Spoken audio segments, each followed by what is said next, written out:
Hey everyone, my name is Sankalp and I am from Bangalore, India, and I'm presently talking to you from Bloomington, halfway across the world in the United States of America. I'm so excited to get connected with you all through Soil Cup and share a little bit about my story, my entrepreneurial journey, and my organization. And I want to thank Soil Cup for this opportunity to connect with you all and talk to you all. So let's get started.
So, my entrepreneurial journey. Where do I start from? Let's start from the top. Let's go back to 2012, around my middle school time. I think I was in the 6th or 7th grade then. And there was this one time when everyone was talking about the world coming to an end. I mean, they made a movie about it. No one was talking about world peace or terrorism or diseases around the world. Everyone was talking about global warming. And I was a very inquisitive child. So the first place I could go, I asked my parents. I asked my teachers. And I would say, so what is global warming? And they would say pollution. And I said, why pollution? They would say cars and factories. And I would say, why cars and factories? And naturally, I was asking too many questions and not receiving enough answers. But I was also one of those students that was really into public speaking. And I loved watching TED Talks in my free time. And this is exactly when I stumbled upon former Vice President of the United States of America, Sir Al Gore's TED Talk. This 40-minute talk inspired me. It opened my eyes and answered every single question I ever had. It motivated me to start working for the environment, to start working for climate change then and there, no matter how young I was or how much experience I had. I decided that I'm going to start right then and there. So, what's the first step that a 12 or 13-year-old can take to fight climate change? I decided that I'm going to join clubs in my school, student organizations, maybe volunteer at a local NGO, or probably even do an internship if I wanted to go too far. And I did all of that. I went on to becoming the president of the environmental club in my school, started doing small things on sports days or annual days where we would collect Tetra packs, separate them, send them for recycling to Terry, and take those little steps, that helped me learn a lot and start taking action, at least in my locality or my community. I then read more about Al Gore because I was so inspired by him, and I read that he started an organization called Climate Reality. Now, this is an organization that once every year or sometimes twice a year hosts a conference somewhere across the world in different localities and regions and invites leaders who are then trained to be future climate reality leaders working with Vice President Al Gore. And many a times it's maybe a retired army officer who's giving the rest of his life to climate change, or a scientist or a teacher. But I decided that at the age of 16, with whatever experience I had, I'm going to apply and give it my best shot. And that's exactly what I did. I applied sometime in June or July, not telling my parents about it. And in later July, I received an email, and the email was from Al Gore, and it said that I was selected as one of the youngest Indians ever to represent the country of India at the next Climate Reality Leadership Training Program in Houston, Texas in 2016 at the age of 16. Now, this was the best thing that ever happened to me. This was the big aha moment that got me started on my climate journey.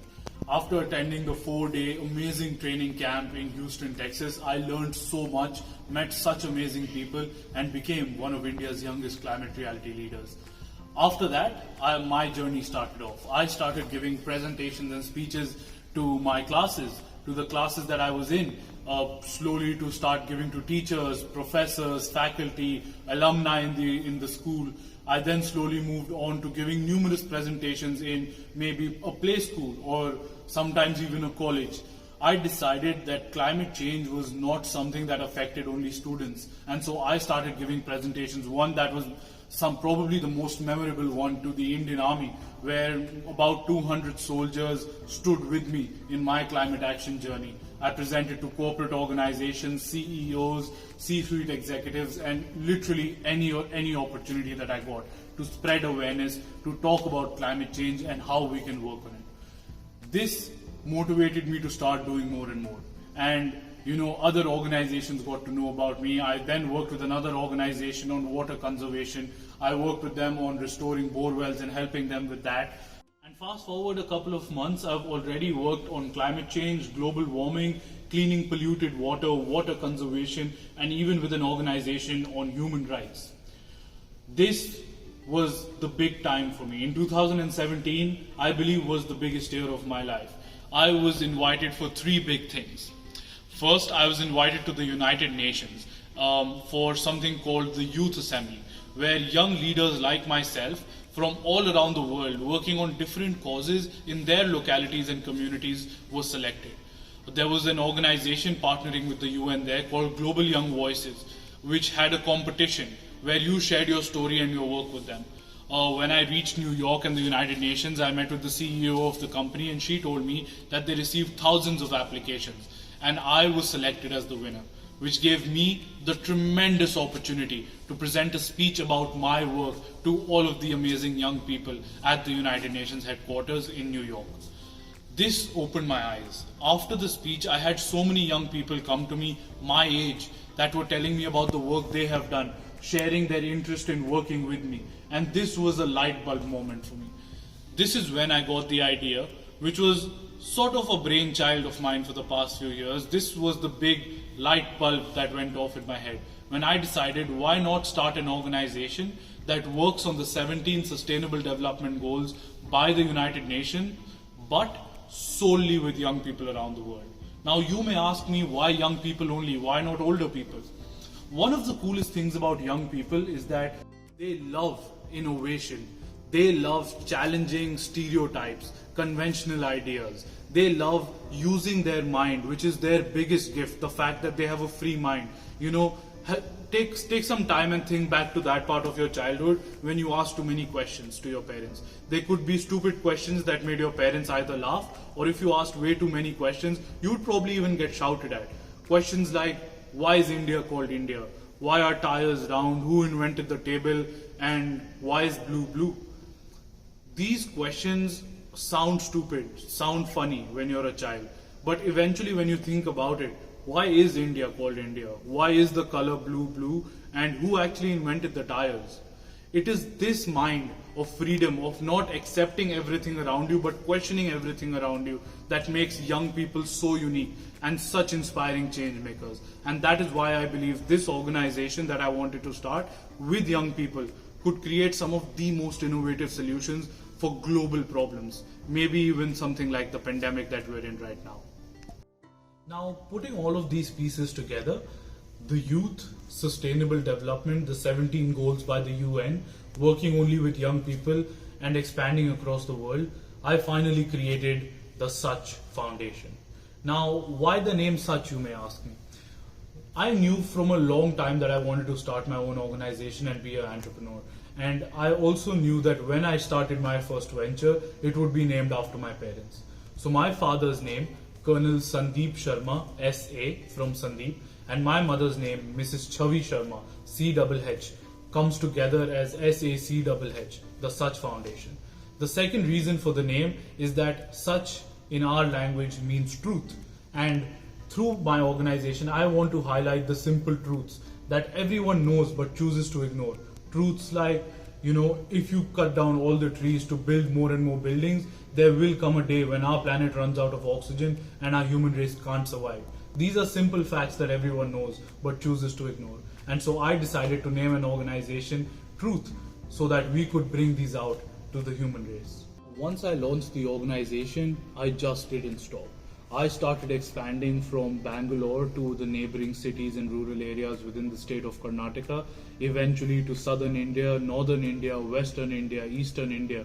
And in about 3.5 years, I grew the organization to about 11 countries with close to 9,500 young people, amazing young leaders around the world working with us. We worked on numerous projects, from donating clothes to slums of India, from donating clean drinking water, delicious hot meals to orphans in Nepal, or probably even helping people in the terror relief camps of Nigeria by providing first aid, sanitary pads, and so much more. We worked on quality education, animal rights, nature, environment, sustainability as a whole, and I fell in love with the process. The Such Foundation became so much more than just an organization to me. It became a means of working for my people, my race, and also the entire planet as a whole. Now, you remember when I said 2017 was a big year for me and there were 3 big things that happened, and the first was the United Nations. The next 2 big things that happened was I was then invited to meet President Barack Obama in New Delhi, India, as one of India's upcoming young leaders creating change. This was another big push for me. This was another one of those moments where I understood that my work is actually creating impact, is actually being recognized, and is not going to waste. And finally, something that really inspired me and motivated me to go the full stretch was the December of 2017. That is when I got to present my first TED Talk. This was probably the biggest thing that happened for me. My journey, if you remember, from a few minutes ago, started by listening to former Vice President Al Gore's TED Talk. And for me to give a TED Talk about my organization and my journey almost seemed like the journey came full circle. And it was the most inspiring moment that has since then motivated me to just keep on going, bash on regardless, and continue creating change. I mean, now looking back to my journey, were there moments where I felt too tired of things? Were there moments when I felt like I was just a high school student?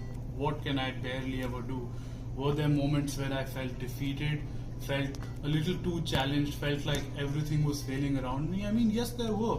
There were times when I had final exams and a big project with a slum in India, or there was a time when I was trying to grow to a new country and I was still burdened by exams. There were so many times when I had to, miss those dinners with my friends or not play a game of basketball. But looking back, was it all worth it? 100%. So what is my message to all you entrepreneurs listening to my story right now from your home, from your laptop, your mobile phone? My only suggestion, my only piece of advice would be to keep on going. Everyone out there has so many hurdles. Maybe someone has it worse than you, maybe someone has it better. But your hurdles, your journey, and everything that you do matters. And one day you will know it does. For all the people out there interested in the environment, climate change, sustainability, and probably interested in being a part of my organization, Google us, connect with us on social media, join us on our website, send me a message, email me, connect with me in any way, and I'll make sure that I'll help you out in whatever way I can, or probably take you with me on my journey of creating sustainable change. Thank you so much for your time today. Thank you for listening to my story, and thank you Soil Cup for this amazing opportunity. Have a good day.